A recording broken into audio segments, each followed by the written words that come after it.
thank all of you for coming on a Sunday afternoon. I have 3 children, so I know what it's like to do anything on a Sunday, day or afternoon. And my youngest daughter has a piano recital today. So I want to wish her good luck before I start speaking. She's a very fine 10-year-old pianist. But what I want to do this morning is I'm showing you a few bodies of work that come from different museum shows that I've done that I've traveled around the country. And I want to talk about what does it feel like and what is it to be a visual thinker. One of the things, I'm a professor at the School of Visual Arts in New York, where I've taught since 1985. And I've always told my students what's so important is not only to look at art, but to understand whether you like it or not, why the artist did whatever he or she did. Just like all of us speak at least one language, right now I'm just going to have to use English so that I can at least get my thoughts across. But I think for many artists, they think first visually, and that I'm one of those people. And I married a writer by the name of Nessa Rappaport, and it took me years to realize that I really wasn't speaking English, because she kept saying, "What do you mean?" And I'd say, I'm trying, and after 22 years of being married and 25 years of being together, I think I speak much better. So I want to thank her, and David knows her, and she's really much more articulate than I am. But I'm a slow study, and after 25 years, I think I can make my ideas much clearer. But I like talking when I can show imagery. So this first image that you're seeing is one painting. It was at the Newburgh Museum. And I'm going to go up to the front to show you what's going on. And let me tell you something else.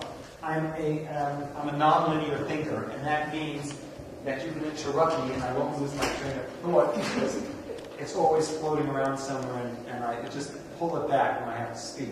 So please do not worry, but just raise your hand or just talk out and say, what is this, or what size is this, or what medium is it. Don't be shy, because I'm only here for one day right now. Hopefully I'll come back again, but for right now, ask me anything you want, because I'd rather have you have the right answer than think of something and not be right. So I'm in my 50s now, but when I always knew I wanted to be an artist, and at the age of 6, I told my mother I was going to be an artist. And I'm happy that she lived to see I actually did become an artist. And when I was 19, I was in London at the Tate Gallery, and I saw some wall pieces of Turner. And I was blown away. I don't know if you know Turner's work, and if you do know it, don't be annoyed with the way I describe it, but in my mind, his watercolors are breathtaking, and they're very much about motion and space and how he perceived England in the world. Many people joke about the big difference between Dutch painting and English painting is the Dutch painters knew they weren't the center of the world, so they had big skies, and the English thought they were the center of the world, so you see much more land and less sky. But what Turner did that blew me out of the water was really the way he had the sky and water intertwined. And there's such a romance between sky and water, and I decided then that one day I was going to do a show based on that. I didn't know how I would do it, and in 1987 I did my first sky and water painting as part of a show that Peter Sells curated called Metamorphosis, and I had done one painting. I'll show you the piece later in this exhibition. But the Albright Knox in 2000 asked me to do a show of sky and water, and I said I'd like to do this, and they said no, you can't, so I just did big sky and water paintings. 3 years later, the Newburgh said to me, we have this beautiful space, do whatever you want. And I then decided, this is an 80-foot wall, 80 feet long, and I decided to go back to all the photographs that I took of sky and water anywhere in the world that I had done. And basically, these are almost photographic. I mean, they're paintings, they're not photographs, but they're based on real places that I was, from places as interesting as Greece to Buffalo, New York, to Jerusalem, to Tel Aviv, to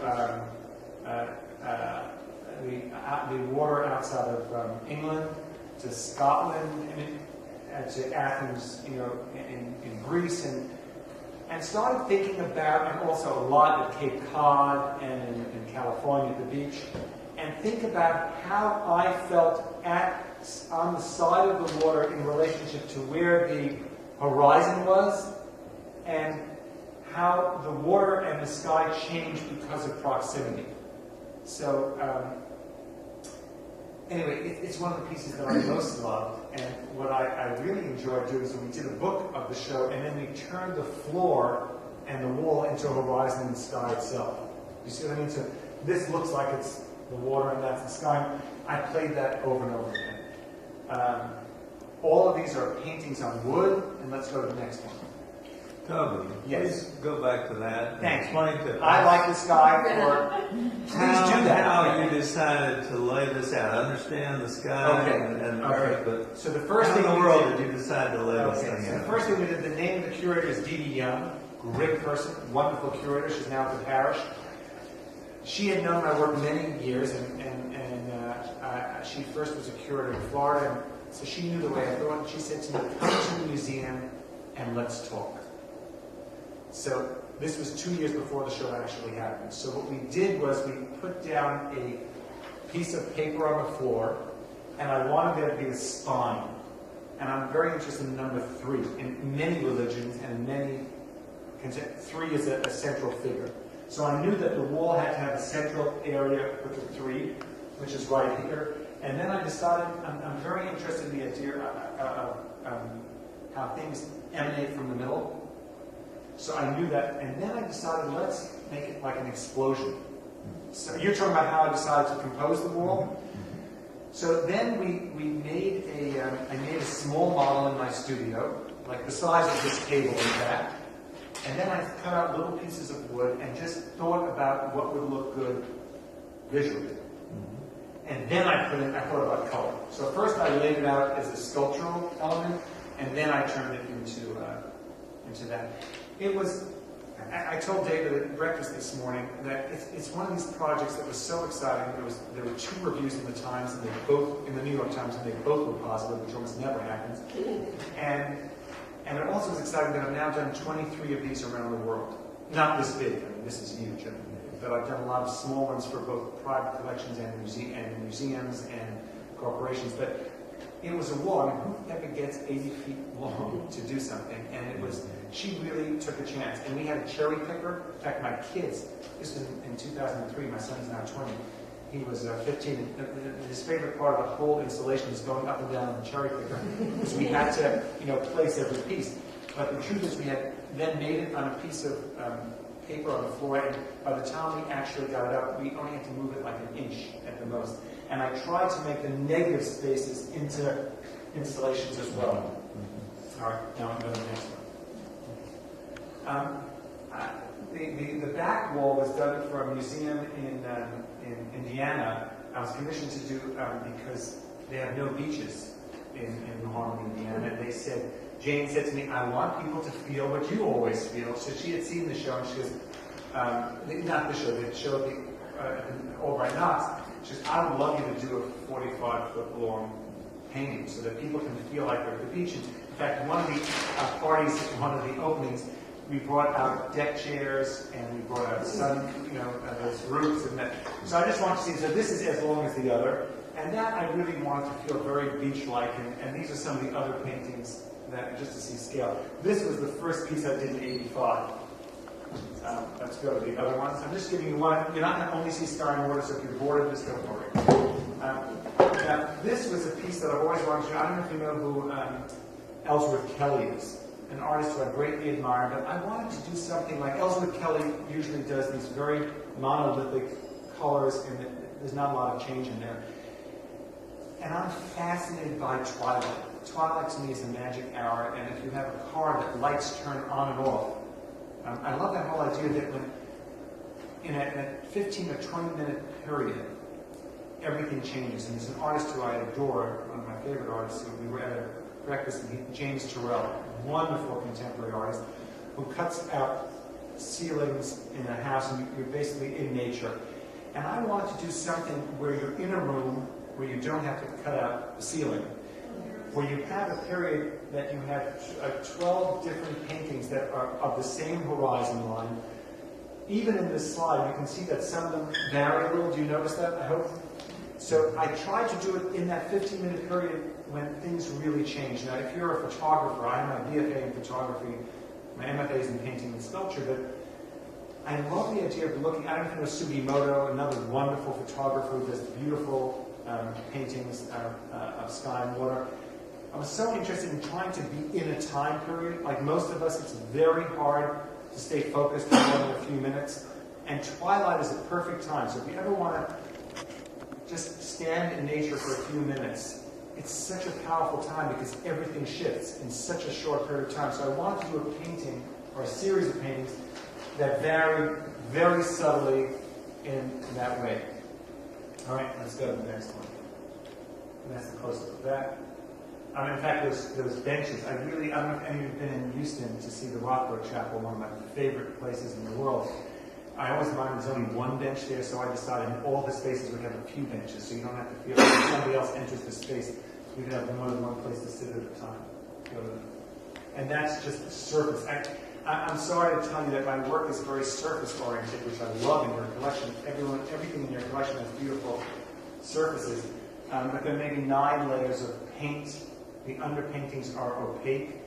And I don't cut anything. This is just the layers of paint over each other. And the last layers are washes. I studied at Hunter with a lot of Joseph Alvarez's students. I'm very committed to the idea of color, color language, and what does it mean. So I want there to be translucencies in the color. These are really my favorite colors. I mean, I love all colors, but that blue, there's something so harmonious about it. And so that was the first sky and water I did. Toby, what is this material?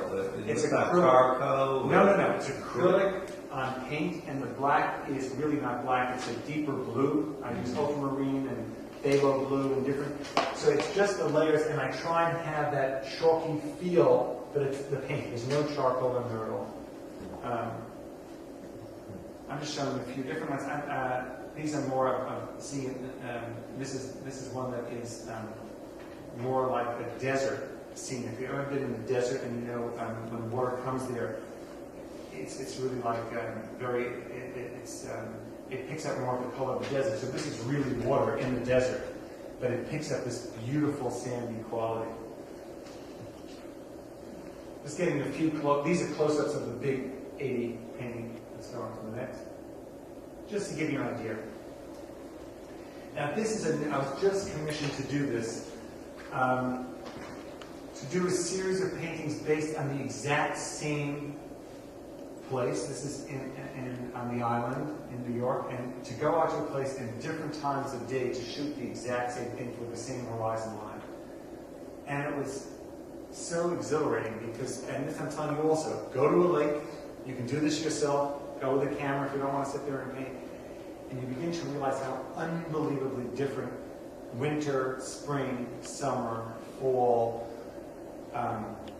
6 o'clock in the morning, 3 in the afternoon, late in the day, the colors vary. And I didn't make up any of these. These are all based on real images I saw. Now, someone will say, well, how did you get these purples? Well, the truth is when you have a light and you have smog, it's a terrible thing, but it does wonders.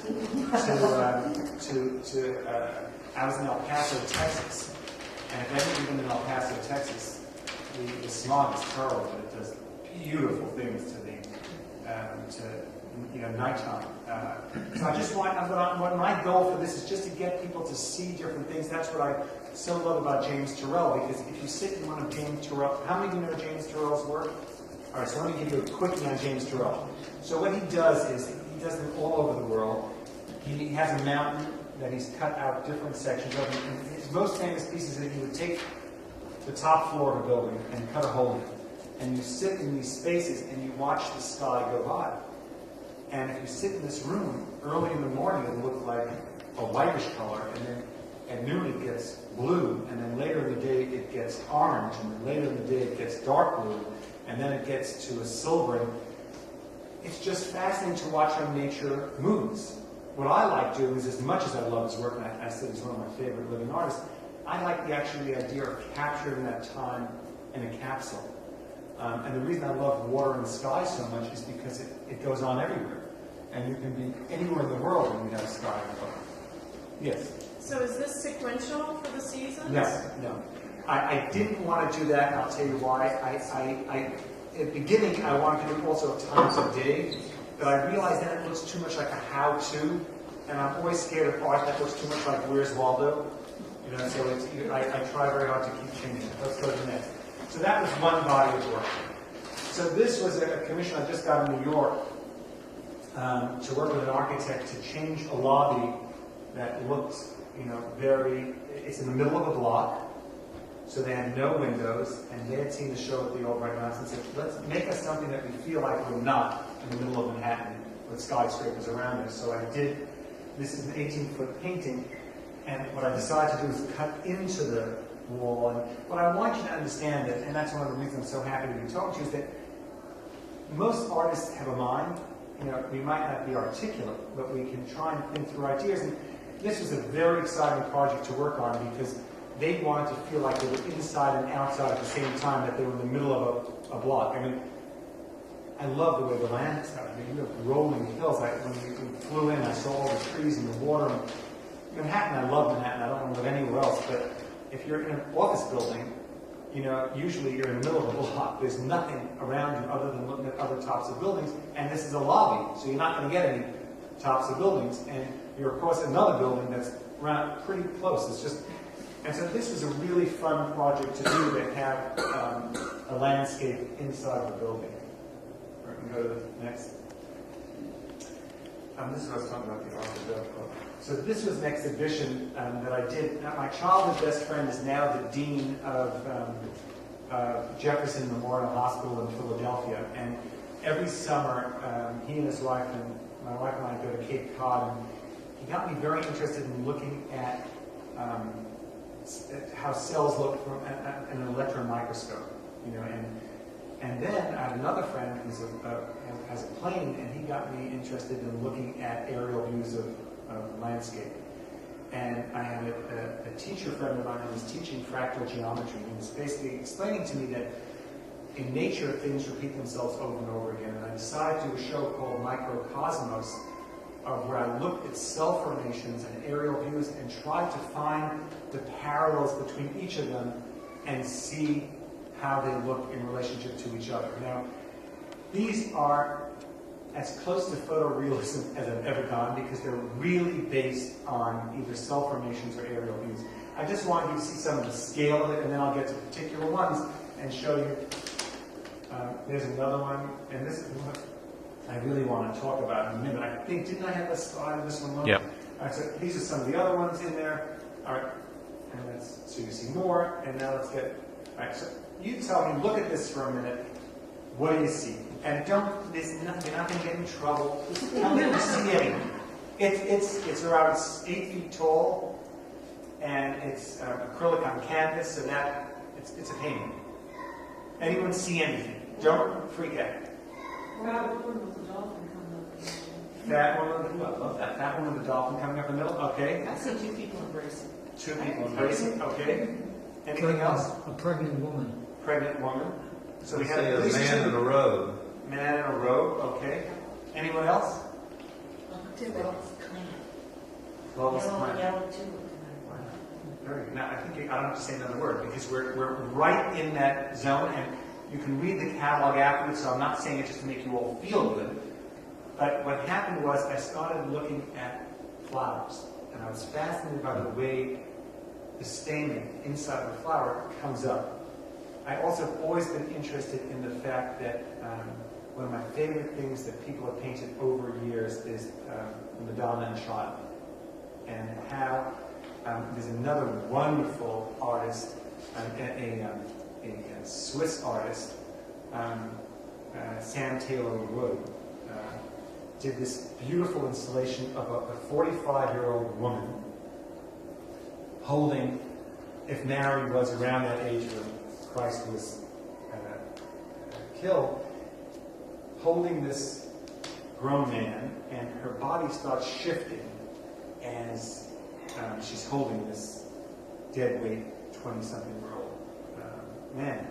And I looked at that, and I looked at this flower. This is really from a flower. This is the truth. It's the inside of the flower, and this is the stamen. And I looked at it, and I started playing with it, and started thinking about, what does that mean to be a parent What does it mean to be a mother? What does it mean in nature that a flower protects the way that it reproduces? Because without any interaction, you're not going to have more flowers.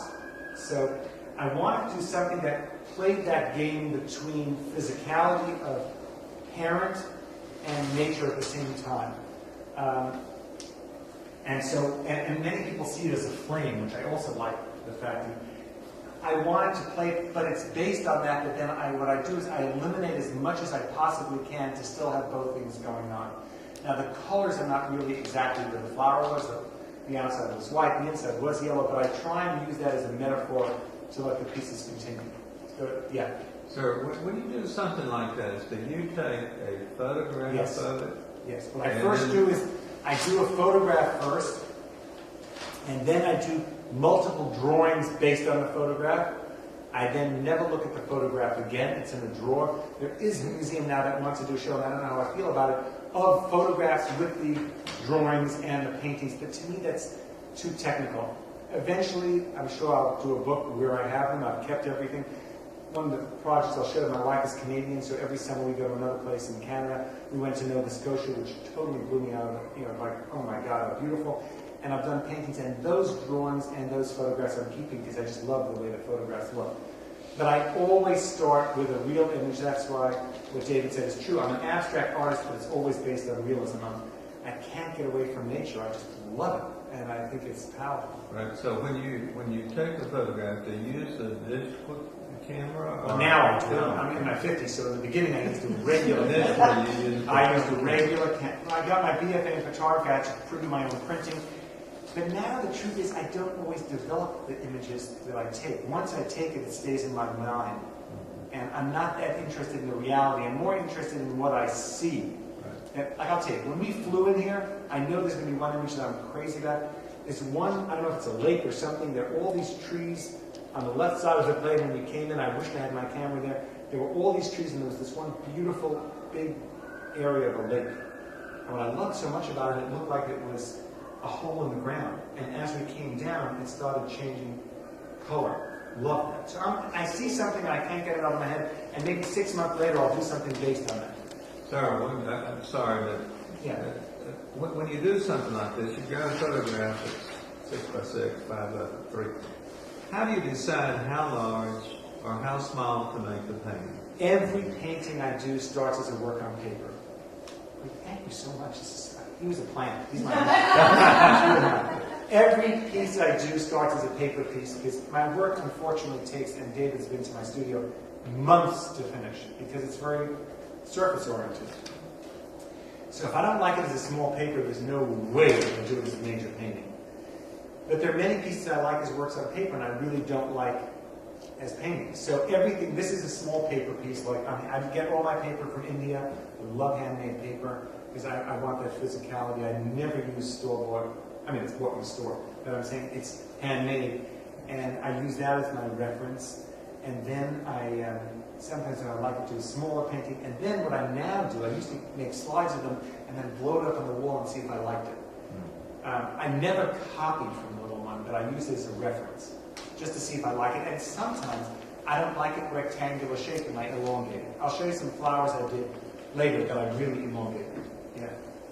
And this is one of my favorite paintings that I worked on. And this was such a rip-off of nature. Does anyone, I mean, it's so obvious that it's frightening to me, but anyone have any ideas? It's not obvious, you don't worry. Sunflower? Flower? Dandelion. Flower. Dandelion is 100% sure. Dandelion, what's the two other things?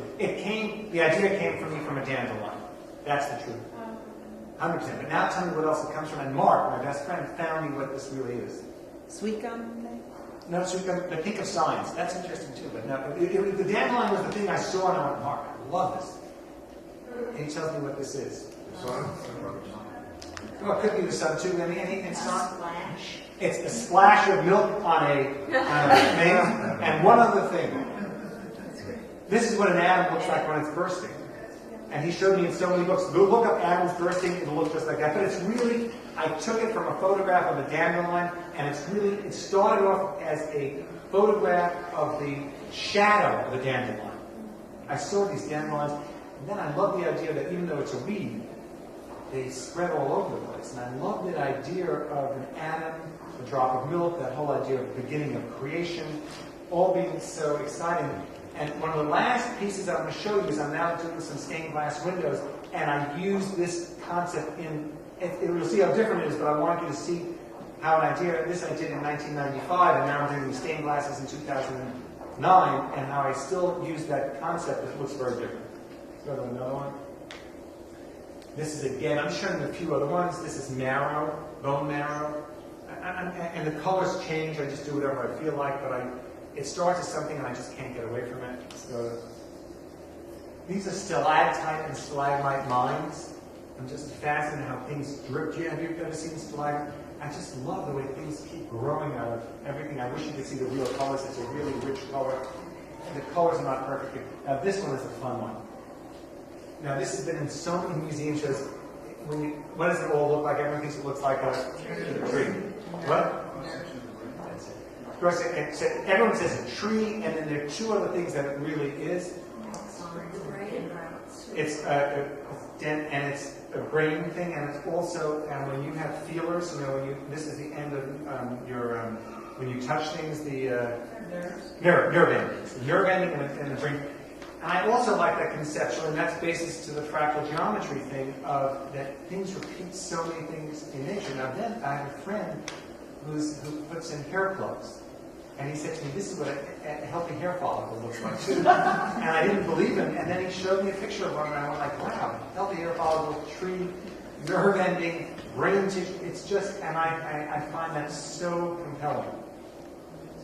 There you go. Now then, my mother loved flowers, and she had pancreatic cancer, and I decided to do a hospice in her memory, and it was commissioned. And I decided to start looking at flowers, and I'm also very interested in Japanese art. That whole idea in Western art, you're taught about foreground, middle ground, background. I like playing that game of breaking down what is foreground, what is middle ground, and what is background. And I decided I wanted to like freeze flowers in their peak, and get that moment, but I didn't want to be like totally dishonest, so I have some buds and some open, and I want to give you that feeling without giving you any sense of depth. You see how flat they look? They really look. So these are all over a hospice in New York. That's one of them. And these, you asked me about scale. I knew I didn't want them to be rectangular. They didn't feel honest as being rectangular. You go to the next one. And then I wanted to my mom loved white. So I wanted to do these things where the flowers almost felt like they were on ponds, like lilies on there. Now the interesting thing is somebody asked me, how long does it take you to come up with an idea? I had done flowers for like 20 years, but I never showed them. I just did them as doodles. I don't know if you know, I talked about Ellsworth Kelly, and I don't know if you know the famous Kelly flowers. And another person like that is Mondrian. Mondrian was the father of abstraction. I don't know if you know, the writer Michael Brenson wrote this very funny piece that Mondrian didn't want people to know that he continued liking doing flowers after he was the father of abstraction, that he predated his later flower paintings, that he did until he died, to be 1913, 1919, but he kept doing them until he was gone. So years later, we were able to find out that he actually kept doing it. It was like in the closet, he was really So I love the fact, I love flowers, and I'm thrilled to do this. It was a lot of fun doing these pieces all together. And then I got interested in the idea of, which you'll see later, I started doing stained glass, about how these would look if you had a whole series and interested in doing whole environments. If anyone, tonight I'm going to show projects that are whole environments, where I do whole environments. These are part of this, and this was part of a spa. And they asked me to do something in the area where people come out of, massages and all that, and they wanted to have plants in it, so they wanted something that felt like nature but not too specific. And that was another one. This is quite large. These are 6 feet tall. This is 6 feet by 8 feet, and these are thinner. So these two make up the whole piece. It's as big as that wall. Let's go to the next. There's another flower piece. And then, have any of you been to Nova Scotia? If you get a chance, you should go. And I could not believe how beautiful this is. Water everywhere. And I became more and more interested in how rocks and water, and I tried to get to a close-up. I'm sorry the color isn't perfect, but I wanted to make it feel like the water was moving. So you can see this, and the texture here came out quite nicely. And what's fascinating is this is photographed and these are the photographs that I want to show together with the paintings. This was photographed at around 1 o'clock as the sun is coming down. You get these beautiful shadows, and what interests me is the rocks look like they were hovering on the water. And that's really what I entitled this thing about visual thinking is, I think poets can say in words what most people can't say. But I'm trying to do visually to give people the inkling of what does it feel like to be somewhere. And if you can't go to Nova Scotia, I highly recommend it. The Canadian dollar isn't that strong right now, so you can get a great deal of it. It's so beautiful how the water is a stillness and a silence, and right further out you have much more of active water there. Let's go to the next. How did you achieve that texture? I have many different brushes. I use something called Marlin paste. Marlin paste is is an acrylic gel medium, and you mix it into your paints, and I use it on a lot of my paintings. I'm very interested in surface. The biggest problem that I have in my work is that it's very labor intensive, and it takes me a year to finish something, but I'm very lucky that I have a 6,000 square foot studio, so I work on maybe 15 or 20 pieces at the same time. This is, again, the way these rocks, notice the first one, it looks so abstract, but it's just as real as the other piece. Let's go to the next. And then again, later in the day, it looks like these rocks are just floating in space. And then I started looking, again, I was lucky enough to have a friend who had a plane, so I went up in a plane, and now I'm seeing these same rocks from above. And it totally changes the way you think, but once you think of it, you can't stop. So this is my present to all of you. The next time you look at something from one side, I don't want you to climb on top of your car or something like that, but know that it's going to look very different as soon as you change your angle. So this is not that different. Can you go back to that one for a minute? This is not that different than this. It's just your different perspective. And remember that the light will change drastically. Like, I love looking at these white tables in relationship to these blackboards. But if I was standing from the ceiling and looking at the white tables in relationship to the floor, they'd almost disappear. And I'm riveted by that. All right, let's go to the next. And this is, again, same thing, looking at it from above, and this is really the water and the beach. You know, when you have water and beach that's sort of intertwined, it looks very much like Aboriginal art, you know, but it's really, again, totally based on something in Nova Scotia. The next one. And I just want to be, I'm also a sculptor, and I was commissioned to do some pieces for children who had AIDS for a hospital. And these were for charity boxes, and I think it's really important when you collect charity for something, you do something, it should look like what it's going for. So in other words, if you collect charity for a church or a synagogue or a mosque, it should look one way, and if you're doing it for a hospital with children, it should look yet another way, and if you're doing it for a musical institution, I think it's very important that when you make something for something, it should relate to each other. Go to the next. This is the newest piece I've just been working on. It's a box. Now let me show you the next one, I'll go back again. Someone asked me to do a, they said, make up a new tradition. So I said, okay, what are my guidelines? Nothing, do whatever you want. So I said, well, the first thing, I don't like that idea of a Pandora's box. I always think it's so sad when somebody says, don't open up the Pandora's box, everything's going to escape, all these bad thoughts. And I thought to myself, why don't I make a box that is about the inside? As I told you, I love that blue, and I told you I love James Turrell about the sky.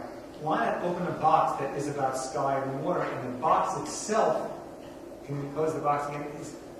It looks to me like a jewel, or it looks like faceted, and if you ever know those rocks that you crack open and you see crystals inside, geoscience. So I wanted to place something on the opposite of that, and about the idea of finding things. I'm very committed to the environment, and I'm very committed to thinking about nature. how things look very crusty on the outside and jewel-like on the outside, and the inside there's a real sense of calm. So these are my antithesis to the Pandora's box. Now, let's go to the next. These are the last, go to the next one. Now, I was just asked to do a series of stained glass windows, and this is a project I'm working on right now, and again, there were no guidelines. It's a beautiful building. It's downtown New York, and they said, and I wanted to do something, again, that this relates to my sky and water. And go to the next one, you'll see what I'm doing on the other wall. And remember I told you that one piece that's about the energy of the... So what I'm trying to say to you is, I didn't copy it from my original piece, but I was thinking conceptually about either the idea of separation of sky and water or the idea of creation and how that works in stained glass, and how you can use a medium and still relate to your own images. I think that's the last slide. Hold on a minute. Yep. So now what I'd like to do is open it up to you and ask me any questions you want. I want to have enough time to be a dialogue at the end. Yes? Mundane, what size is that? That will be 12 feet. Okay. Yeah, it's going to be you, if I get it. I'm in the finalists right now, and so this was the commission. It's a 12-foot building, window in the building. Yeah. The paintings and sculpture that you have presented are, in my opinion, reasonably simple in design, like the sky horizon, which is very forceful as it's presented. But when you view something that's complex, how do you see that as an artist? And how do you translate that to either a painting or a sculpture? I always, whenever I do a lecture, I always wonder, should I show my whole career or should I show a body of work? I was a figurative painter who then went into landscape painting, who then went into cell formations, and then the sky and water came later. I have always been interested in looking at something and simplifying as much as I can. My wife is a writer, as I told you, and the first time we started, and she really is not a visual thinker, we would go to the movies and I'd go like, look at that person behind us, one of their eyes is bigger than another. And she would go like, I'm watching a movie, and I said, just look at this for 1 minute. And that is really what interests me. I'm fascinated, I'll give you another thing I'm fascinated by. I love the fact that that corner looks like it's disappearing as I was talking because of the way the light hits it. All the way in the corner up there. You see that? And then look at this one, and look at the delineation in color so intensely. I think when you get used to painting, as long as you have, and I have, I'm more and more interested in the subtlety. But I want the subtlety to be so present, and that's why I love surface. The more you can show, like I'm more interested, like I teach figure painting in university, but I always tell my students, look at your hands before you paint the model, because the shadow, this is perfect here, the line between your fingers is what makes the painting interesting. It's not the skin color itself. So I can't help but look at things and want to see things more simply and more simply, because I think there's such a power in subtlety. I love the way jeans fade. And people pay now for it. To get it. I like that subtle change. One of the problems I find with plastic, by the way, is that plastic keeps a uniform color unless you bleach it in the sun. You leave it in the sun, eventually it'll shift a little. But I'm fascinated by that subtlety. So no matter what I see, even if it's very complex, I try and pare it down as much as I possibly can to get to the part that really interests me. I think there's some artists who love, I love people like Philip Earlstein, who's a figurative painter. I love Lucian Freud, another wonderful figurative painter. But the things that hit my heart, when I see something and I just stop in my tracks, are the ones that teach me something of how to slow everything down. One of the writers, one of the reviewers in the newspaper said that my work is in a time when everything is like MTV, very quick. Tom's work tries to slow you down. I would love to slow everybody down. I'd like you to walk into one of my meditative spaces and really feel calm. I mean, that's what I want. I mean, I think there's so much quickness going on. I'm looking to slow everybody down. Now, in case I just got a Coca-Cola to keep myself. But in regular life, as an artist, I go to my studio every morning. I put on the music. I try and get it into a very, quiet place. I wonder what my work would look like if I lived somewhere out of Manhattan. And maybe the reason I like calming down so much is I live in a very busy city. I don't even know anymore why I do what I do, but I'm so obsessed with it, I can't stop thinking about it. Yeah. Do you have a favorite medium or one that shows your work best, you think? I used to think I was a photographer, then I thought I was a painter, then I thought I was a ceramicist, then I thought I was a sculptor, then I just think I'm an artist who, when the idea hits me, I only want to do it in that medium. And people would say, cast it in bronze, and I go, no. You know what I mean? Sometimes it feels right. I am open. I'll tell you what I love most. I love getting commissions when people say, do it. My favorite piece I've ever done. If you Google healthcare chaplaincy and my name, it's my favorite piece. It was picked number 6 in the country in 2003 for public art. I created a meditative space, and I was commissioned by the healthcare chaplaincy. They gave me a room a little smaller than this and said, just have a party. And it was fascinating. I did things, the lights were different, and I made the furniture, I picked the floor. That's exciting. But I just like making, I think best when I'm thinking visually. And that's what this lecture is about today, is that what happens to you when you hopefully see something and how does it change? I never did stained glass before. So I was telling some of the people here before, I don't like that stained glass on the outside of the building looks different on the inside of the building. So as soon as I got asked to do it, my main goal was not to have the outside of the building look different. But you understand that when you're in a space and there's light outside, obviously the inside. So what I did is I came up with the idea of getting cracked glass that's this thick, so that it will look similar on the inside and the outside, and we're going to have lights on the inside hitting it. So I don't want people on the outside not to enjoy it. Why should only one side enjoy it? It's like so wasteful. So, that's interesting. That's right. I've never worked with stained glass, but I decided I didn't like stained glass, so I used cracked glass, so I think like that. Yeah. Are those scaled model versions of those pictures?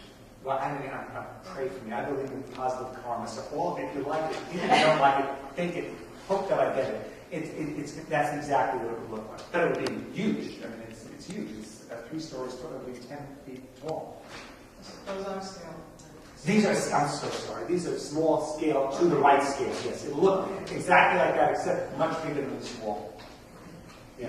When you simplify, when you're working on simplifying, how do you know that you've gone too far, that you've lost When the I original feeling? I destroy a lot of my work. So then do you have to go that far and then go No, back? I rip it up and I start again. I mean, It's not about go back from the simplification. Not go back. I throw it away. Garbage. And I now Okay. rip it up because I started finding things in my Long Island City that people had found and thrown in the garbage that they kept, and I was horrified. So now I rip it up really small. But no, I don't go, you can't go, at least with me. It's like cooking. Anyone cooks, I'm a serious cook. If you put in too much sugar, you just can't put in salt. You have to get rid of it and start again. Yeah. Do you have any thoughts on what I call the wallpaper effect in art? Yes, I have, people say to me, what type of art do I like? I like art that has a beginning and an end. Are you talking about the idea of something that looks too decorative? No, what I mean by that is, no matter how you get the view from people's audience, if you're looking at it in the house every day, for year after year, eventually you're not going to notice it. No, that's a great present to everyone here. If you ever don't like the way a piece looks, move it somewhere else, and you're going to love it again. Promise. It's your position. I promise. This is not you can call up David and complain if it's wrong, but I think it's true. I do that in my house. I move things around all the time. Because that's like, if you're married, eventually you have to, change things around a little.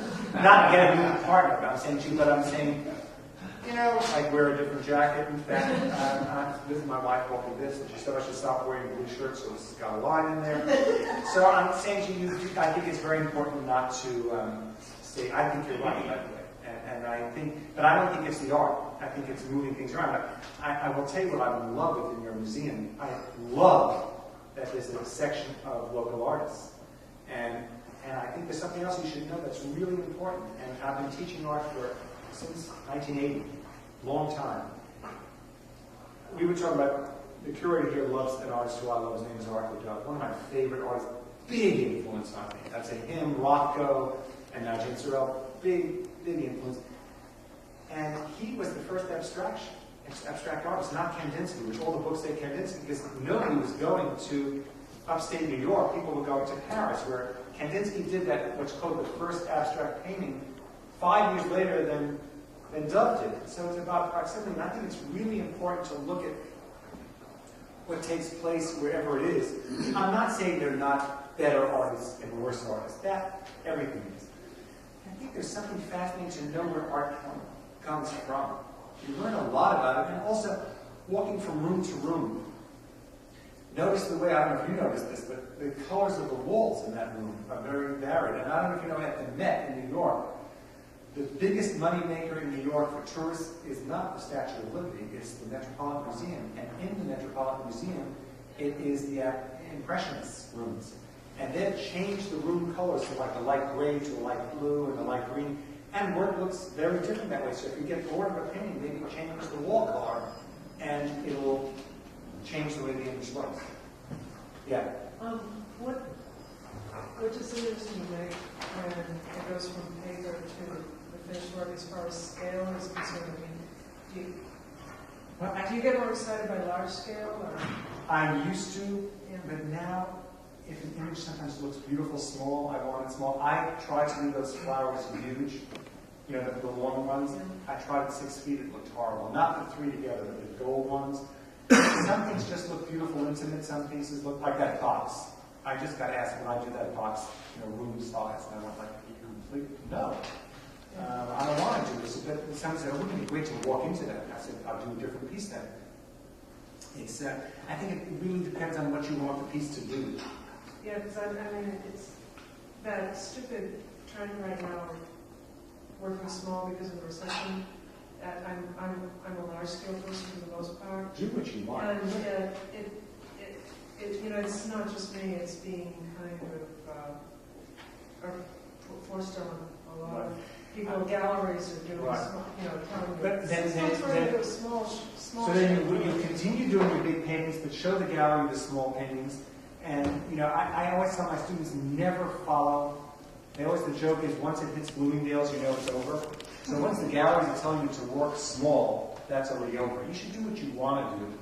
And if they say they want small, so do some small pieces for that gallery. But don't stop your soul. I think that's crushing. You know, never worry about what everyone else is doing, because it's, and look at art history, which I love so much. I mean, I don't know if you know Martin Perrier, wonderful artist from Chicago.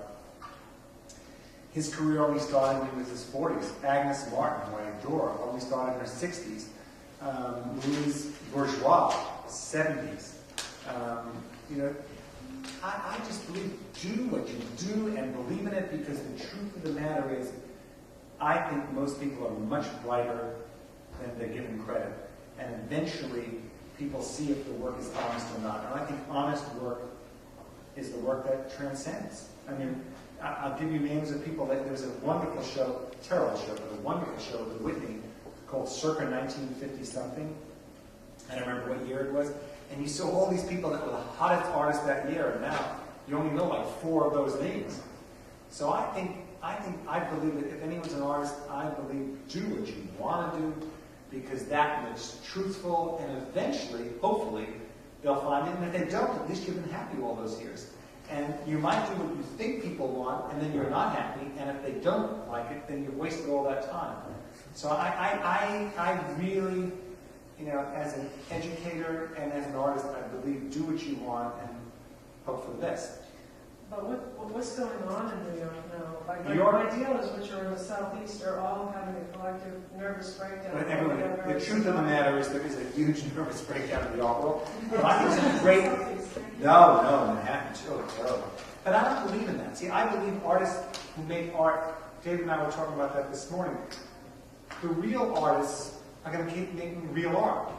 The artists who are in it for the, I don't know, do you know that how many kids were going in for MBAs because they thought that was a way to make money, but they really didn't care about business?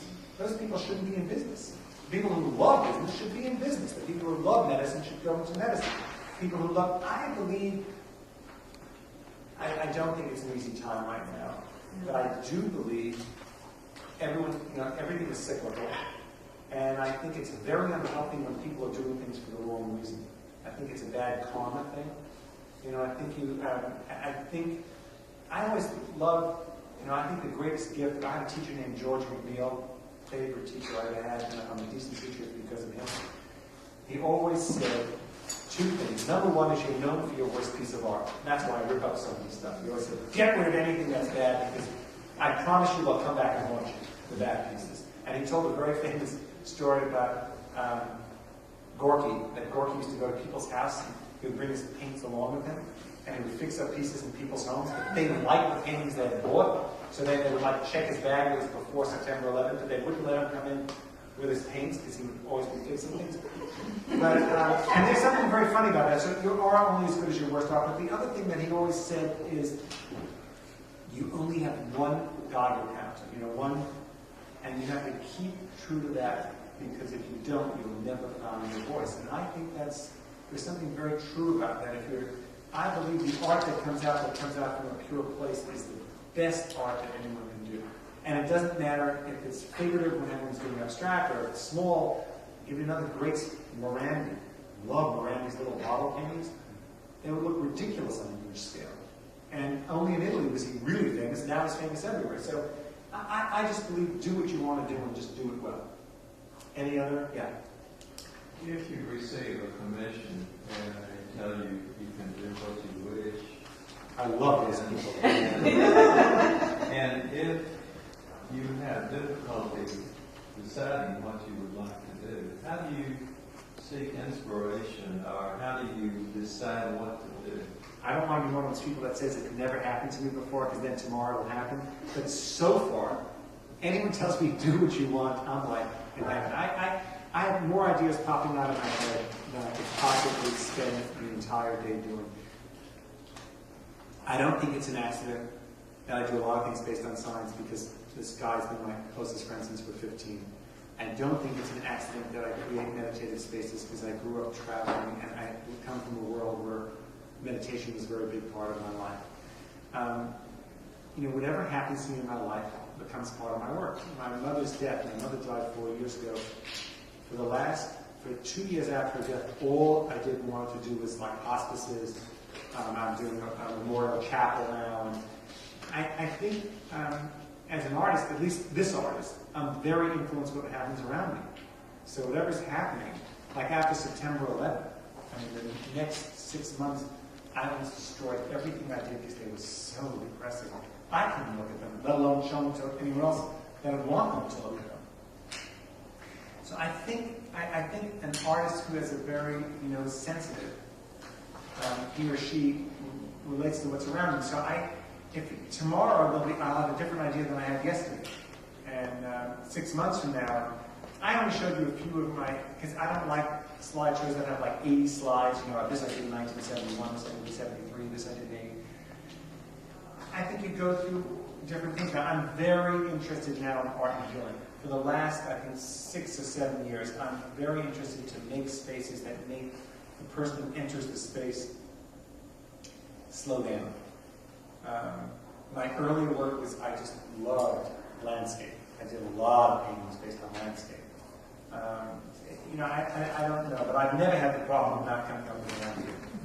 Yeah. Especially about drawing in your work. You talked about how your work usually begins with drawing. Right.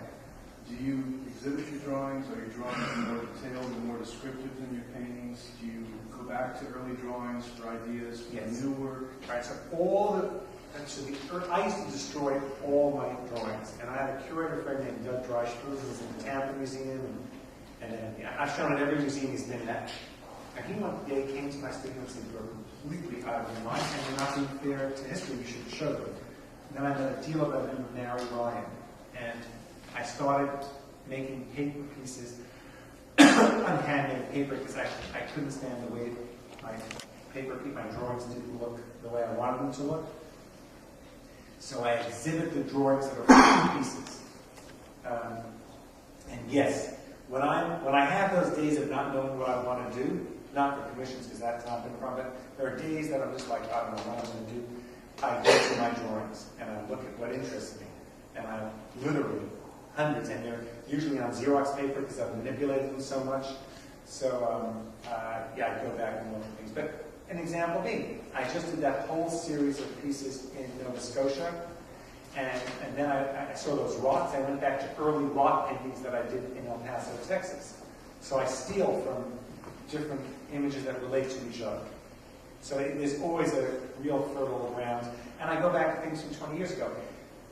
That box painting that I did, I did an Omer counter, and people see it and they see that I did that 10 years ago. It relates to that. So yes, I definitely go, my mind is like constantly playing ping pong. Yeah. How do you organize your studio so you can find those again? Well, very good question. I think the first time I met you, my studio was a disaster. Wasn't it very... I haven't been there since you fixed it all. Oh. So what happened is I have a wonderful curator friend, his name is Peter Seltz, who's really been, he's curated 4 traveling shows of mine. He's now 87. He's very famous for doing running fence, Crisco's running fence. He's the one who did that. He was the curator at MoMA in the 50s, first one to give Giacometti and Rothko their starts at MoMA, and then he opened up the Berkeley Art Museum. I met him. He's now 87. I met him when he was in his early 70s.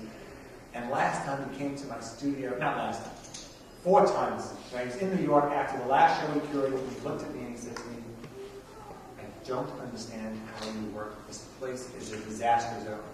And I said, Peter, and he goes, next time I come, I hope I can find, because I was looking, oh, here's this. Now my studio is very neat. It only happened 5 years ago. And now I have areas from the 80s, from the 90s, and so now it's very neat. But I don't know, I never felt I cared until he basically scolded me terribly. That it was, he said it was, let me see, it was structured chaos, and it's not an art piece. So now it's much more functional. But I wish to say I'd done it on my own terms, but he really told me that he would do another show of mine if I didn't get mine. He said, how can artists think so clearly and have their studio look like this? So now you can find every section, you can walk through it. You used to be able to walk like in between our team. You have to walk 6,000 square feet and you have this much of room. And I'll tell you an artist whose work I loved, and I went to his studio until he died. It was that way. Milton Resnick. I don't know if any of you know his work. I love his work. And Milton Resnick, I came to his studio as a student.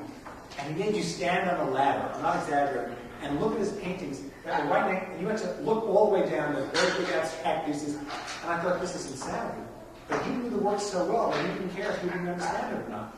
So there are, but I like the idea of being able to walk through the space and see what the work is. Yeah. What's your website? I don't have a website. I know. It's a big problem. I'll tell you why I don't have a website. I don't have a website because I'm neurotic, number one. And I don't like that my work doesn't look good. David, just tell me, doesn't my work look much better in real? I was just thinking, you don't get any sense of the kind of crusty texture of your paintings, especially, because that's a big part of the work, and it just doesn't photograph. It's a very tactile, three-dimensional So aspect. I'm always scared that people look up my website and then look at it and go like, that is interesting, and never look at me again.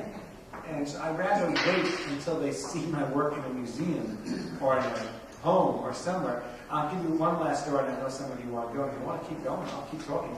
But Agnes Martin is an artist who I adore. And I had a show in whenever I show in a place, I try and meet artists from that place because you get a free trip out there anyway, so you might as well meet an artist. And that's how in Chicago I met Martin for a year, and I met Agnes Martin.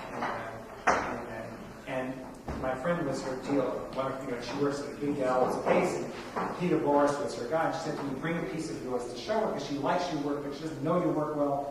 And if she said it looks interesting, but she'll meet you for 20 minutes, but if she likes your work, she'll leave in the afternoon. So I come with my little bag, 2 paintings all wrapped up neatly, and I come there, and she goes, your work is so beautiful. I told Peter that I thought it was nice, but I was being polite. Now it's even. Tell me about your work. And I was then in my 40s, and she said to me, it's amazing that is well known because your work really looks so much better in real than it does online. And most people look at stuff online, and I went, Agnes, she was then in her 80s, and she does minimal white paintings. They look like this with a line in there. And I said, Agnes, your work is terrible. She goes, that's why I only made it in my 60s. You know, and I thought there was something very powerful about that idea that people are used to. Most people give everything a one-shot chance, and if it's not compelling, then they don't look again. But now I have a very good friend who designs websites, and she said she's going to help me. So maybe in a year, she's going to start with me trying to do something where we can show the side of a painting. The truth is, I don't like the way it looks. So I've been, hemming and hawing. But come to New York. You're all invited. The next big museum show is October 15th. It's a Thursday night. I'm doing a building in Milwaukee. I'm doing 4 sacred spaces, and the show in New York at Novia will travel the country then, and it will be these 4 sacred spaces. And you're all invited. I have a show opening in Dallas the year later, of some shrines that have been building since the early 80s, which you never you saw any of. I do these little wooden shrines. And then there'll be a functional art show, and that hasn't been decided yet where that's going to go. But I hope you look, if you ever sign in the museum and get a chance to look at it, I think it looks much better in person than it does in a slide. I thank you so much for coming. I adore your director, great person. You're very lucky to have him because he really loves art. I mean, he really loves art. So anyway, thank you very much for having me here. And thanks for inviting me, Frank. Thanks a lot.